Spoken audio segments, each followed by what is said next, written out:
안녕하세요 어르신 여러분. 우리 오늘 하나님 앞에 찬양하겠습니다.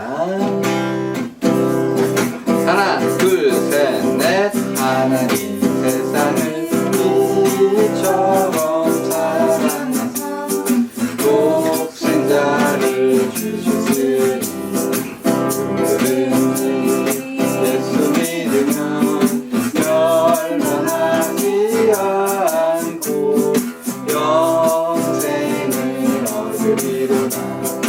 요한복음 3장. 나의 등 위에서 나의 등 위에서 나를 보시는 주, 나의 인생길에서 지치고 무너져 매일처럼 주저앉고 싶을 때 나를 밀어주시네. 일어나 걸어라 내가 새 힘을 주리니. 일어나 너 걸어라 내 너를 보리. 일어나 걸어라 내가 새 힘을 주리니. 일어나 너 걸어라 내 너를 보리. 아멘. 자, 우리 사도신경으로 우리의 신앙을 하나님 앞에 고백하겠습니다. 전능하사 천지를 만드신 하나님 아버지를 내가 믿사오며 그의 외아들 우리 주 예수 그리스도를 믿사오니 이는 성령으로 잉태하사 동정녀 마리아에게 나시고 본디오 빌라도에게 고난을 받으사 십자가에 못 박혀 죽으시고 장사한 지 사흘 만에 죽은 자 가운데에서 다시 살아나시며 하늘에 오르사 전능하신 하나님 우편에 앉아 계시다가 저리로서 산자와 죽은 자를 심판하러 오시리라. 성령을 믿사오며 거룩한 공예와 성도가 서로 교통하는 것과 죄를 사하여 주시는 것과 몸이 다시 사는 것과 영원히 사는 것을 믿사옵나이다. 아멘. 자, 우리 찬양은요, 나 주의 도움 받고자.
내 모습 이대로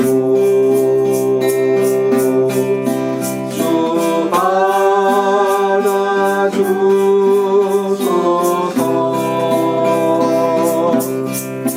날 위해 돌아가신 주 날 받아주소서.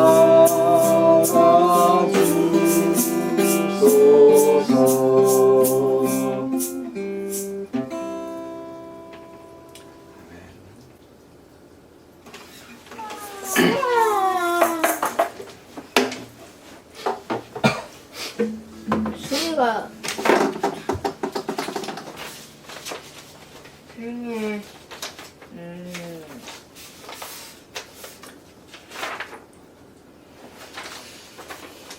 자, 오늘 하나님 말씀은요, 사도행전 1장 26절입니다.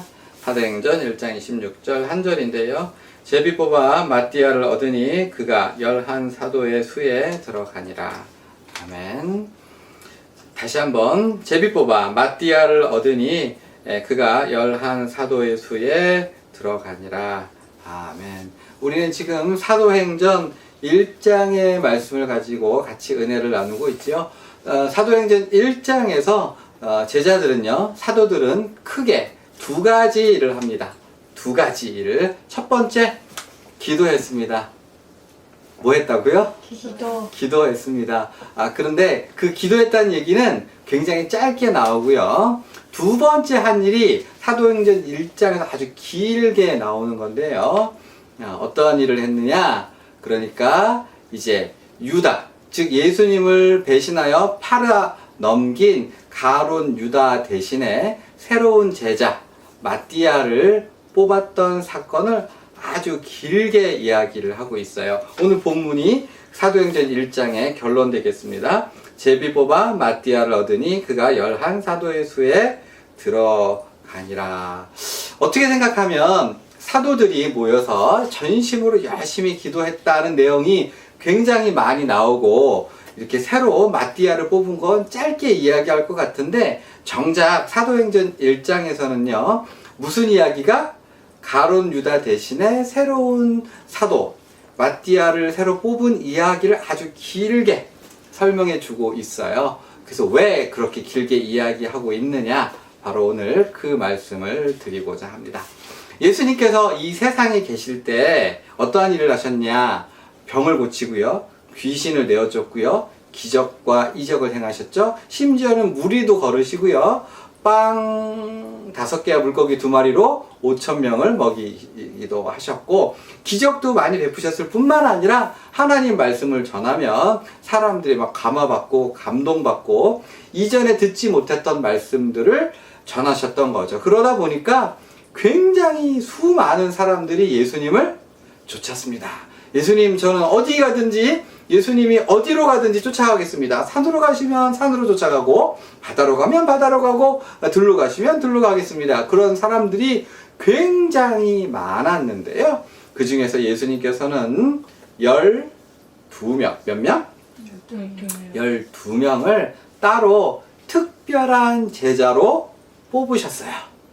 그 이야기가 이제 복음서에 나오는데, 예수님께서 이 12명의 제자를 따로 뽑으실 때 그냥 너 이렇게 뽑으신 게 아니라 하루를 온전히 들여서 밤이 맞도록 기도하시고, 그러니까 다른 말로 하면 밤이 새도록 초저녁부터 아침 새벽까지 그 시간을 다 기도하시고 아침에 이르러서, 그러니까 기도를 많이 하시고 특별히 고르고 골라서 몇 명?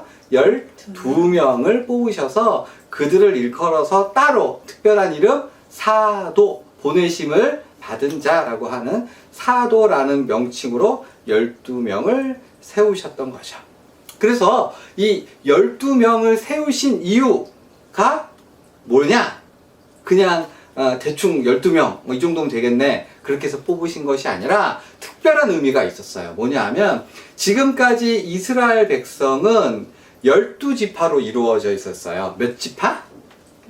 12지파로 이루어져 있었는데 이제 하나님의 새로운 나라는 이런 12지파로 이루어진 나라가 아니라 12사도가 일꾼되고 기둥이 되어서 특별한 일을 감당하는 새로운 나라. 그러니까 12사도란 뭐예요? 새로운 하나님의 나라에서 대장이고 장관이고 그리고 왕노릇하는 일꾼으로 세우겠다 해서 즉 12사도를 세웠던 거죠. 아주 특별한 의미가 있는 거죠. 이제 너희가 12사도가 됐지, 너희는 그냥 막 말로만 사도가 아니라 너희는 새로운 하나님의 나라의 가장 위대하고 가장 중요하고 가장 특별한 일꾼이야. 이제 너희는 평범한 사람이 아니야. 너희를 통해서 위대하고 놀라운 하나님 나라를 내가 만들어 갈 거야. 자, 앞으로 달려가자. 이런 의미로 몇 명? 12명을 뽑으셨던 거죠. 이제 뭐든지 다 새로워진다 라고 하는 의미에서 12사도를 세우셨어요. 그런데 그 중에 한 명, 누구? 가룟 유다가 은 30에 예수님을 팔아 넘겨버렸다는 거죠. 자, 여기서 아주 심각한 문제가 생겼던 거예요. 어떤 문제가 생겼어요? 자동차가 바퀴가 몇 개가 있어야지 굴러가요? 4개. 근데 3개만 있어. 4개가 원래 바퀴인데 하나쯤 없어도 자동차가 잘 굴러갈까요? 아니죠? 그러니까 바퀴 하나만 있으면 바퀴 나머지 3개는 있으나 마나 소용이 없어요. 어차피 못 달리니까. 마찬가지로 예수님께서 몇 명의 제자를 처음에 뽑으셨어요? 12명의 제자를 뽑았는데 그 중에 한 명이 벌이 나서 없어졌으니 이 완전체가 파괴가 된 거죠. 문제가 생긴 거죠.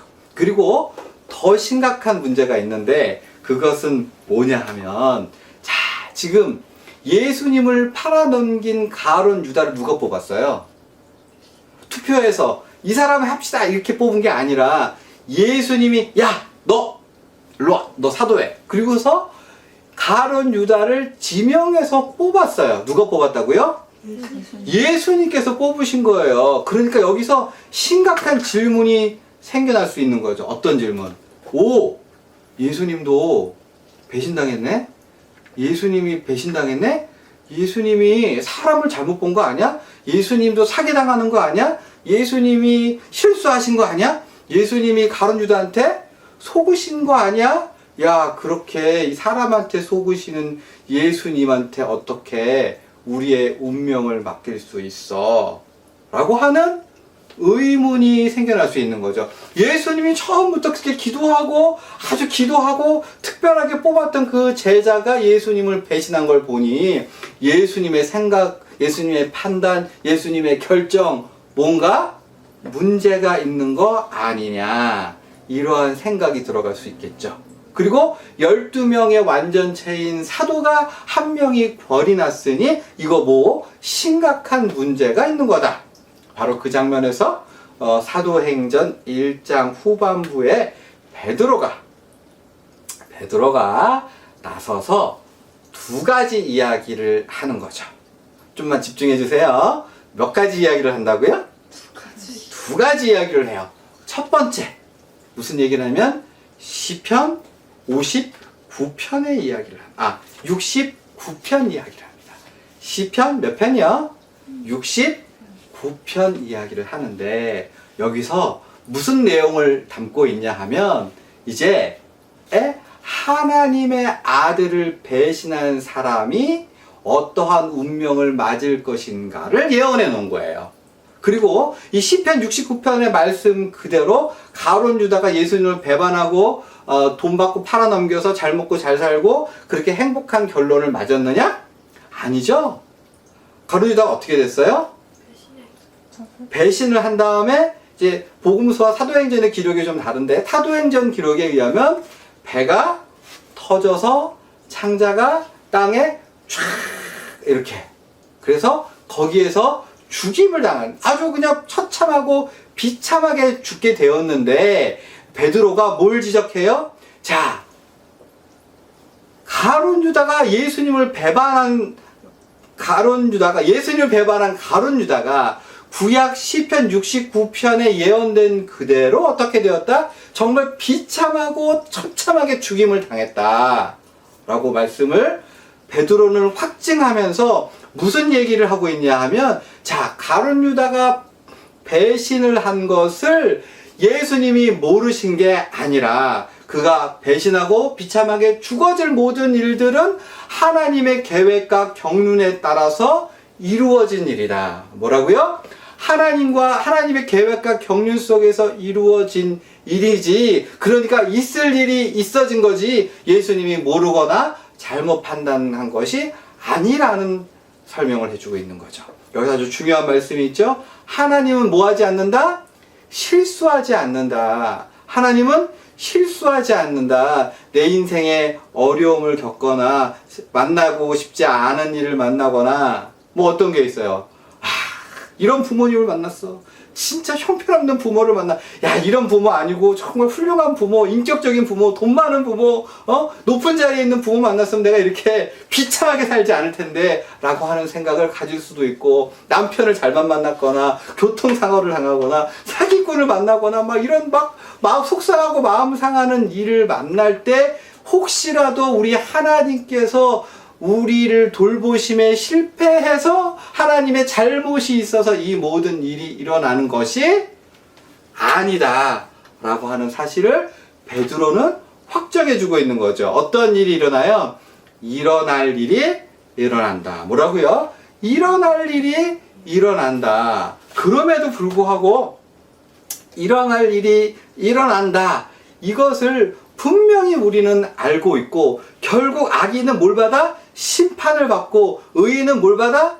위로를 받고, 이 사실을 분명히 알고 있음에도 불구하고 우리 최근에 일어났던 정인이 사건, 그죠? 부모님의 애들을 학대해서 막 좀 표현이 좀 그렇지만 때려 죽이고 밟아 죽이고 막 굶겨 죽이고 막 이런 무지막지한 일이 일어나는 걸 보면서 우리는 의문을 가질 수 있죠. 도대체 하나님은 어디서 무엇을 하고 계시는데 이러한 일이 일어나고 있습니까? 라고 하는 의문이 일어나는 거죠. 우린 너무 억울할 때가 있고 너무 답답할 때가 있고 속상할 때가 있는 거죠. 하나님 도대체 무엇 하시기에 우리의 인생이 이렇게 비참해지고 꼬이고 억울하고 분하고 절통하고 원망하고 그렇게 만드십니까? 라고 하는 질문을 던질 수 있는데, 그래서 바로 베드로의 몇 번째 대답? 두 번째 이야기. 베드로가 두 번째로 이야기하는 건요, 시편 100 어떻게 해요? 시편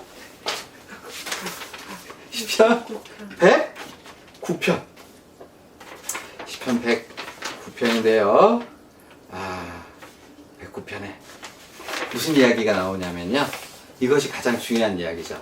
시편 109편 이야기를 해요. 거기에서 베드로는 시편 109편의 말씀 어떠한 얘기냐 하면 하나님을 대적하고 하나님을 배신한 사람들의 자리를 빼앗긴다. 자리를 빼앗기고 말 것이다. 하나님을 배신하고 잘못된 일을 하고 악한 일을 하는 사람이 잘 될 것이 아니라 그가 가진 자리를, 직분을 빼앗길 것이다 라고 얘기하고 있다.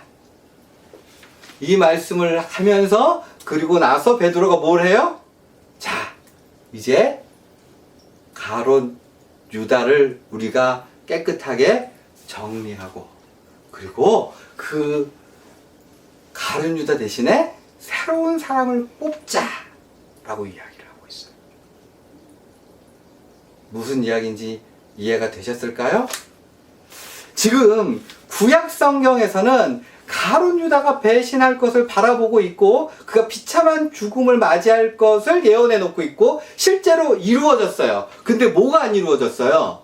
그 자리를 빼앗는 것은 아직 안 이루어졌어요. 근데 그거를 누가 해야 된다는 거예요? 누가 해야 된다는 거예요? 바로 우리가, 바로 제자들이. 하나님의 말씀대로 가룟 유다가 비참하게 죽었어. 그리고 그 자리가 결국 빼앗겨질 거라고 성경에서는 예언되어 있어. 그 예언된 걸 누가 성취할 거냐? 내가. 이 말씀을 읽고 깨닫고 알고 있는 내가, 다른 말로 우리한테 적용시키면 어떻게 되는 거예요? 우리에게 일어난 불행한 일들, 고통스러운 일들, 이런 것들에 대해서 거기에 나는 너 비참해, 한심해, 답답해, 억울해 라고 할 것이 아니라 그것을 정리하고 바로 그 지점을 사명으로 삼아서 딛고 일어나야 된다라고 하는 거. 내가 아주 큰 질병에 걸렸어요. 하나님은 나한테 복도 안 주시고 왜 병을 주셨을까라고 할 것이 아니라 병이 어떤 이유로 나에게 생겼을진 모르나 거기에서 하나님 원망하고 이웃 원망하고 부모님 원망하는 게 아니라 바로 그 자리에서 할 일을 한다는 거. 병을 고치고 기도하고 도우심을 구하고, 즉 자기에게 일어난 일들이 자기에게 있는 불행한 과거가 자기의 삶을 발목 잡지 못하도록 새롭게 출발한다. 그래서 사도들은 가룟 유다를 그 마음속에서 지워버리고 누구를? 마띠아를 뽑음으로써 새로운 출발을 했고, 하나님께서는 그 마띠아로 보충된 12명을 통해서 새로운 하나님 나라의 위대한 시작을 할 수 있도록 온 복음이 세상 모두 방방곡곡 선포될 수 있도록 하셨다는 사실. 하나님께서는요 언제든지 이렇게 해주시는 분이십니다. 자, 오늘 설교를 정리할 건데요, 사랑하는 여러분, 정령이 하나님께서는요 모든 것을 돌아보시고 악인은 심판할 것이고 의인은 위로하여 주실 거예요. 다만 우리 눈에는 이 땅 가운데서 우리가 사기꾼한테 당하고 나쁜 사람한테 당하고 또 삶을 통해서 또 경제적으로 또 환경적으로 건강으로 여러 가지 어려움과 고통이 있겠죠. 그럼에도 불구하고 이 모든 일들은 하나님의 손 안에 있을 뿐만 아니라 우리가 고통당할 때 그대로 주저하지 않고 다시 한번 새로운 출발을 할 때 하나님께서 우리에게 약속해 주신 약속을 믿고 새롭게 출발할 때 하나님은 얼마든지 새로운 힘을 주시고 새로운 길을 여시고 다시 성공의 자리에 설 수 있도록, 번영과 행복의 자리에 설 수 있도록 도와준다는 사실, 이 사실을 믿고 다시 한번 과거를 묻고 새롭게 출발할 수 있는 저와 여러분들이 되기를 부탁드립니다. 아멘. 자, 우리 예수님 가르쳐주신 기도로 예배를 마치겠습니다. 하늘에 계신 우리 아버지여, 이름이 거룩히 여김을 받으시오며 나라가 임하시오며 뜻이 하늘에서 이루어진 것 같이 땅에서도 이루어지이다. 오늘 우리에게 일용할 양식을 주시옵고 우리가 우리에게 죄 지은 자를 사하여 준 것 같이 우리의 죄를 사하여 주시옵고 우리를 시험에 들게 하지 마시옵고 다만 악에서 구하시옵소서. 나라와 권세와 영광이 아버지께 영원히 싸움나이다. 아멘.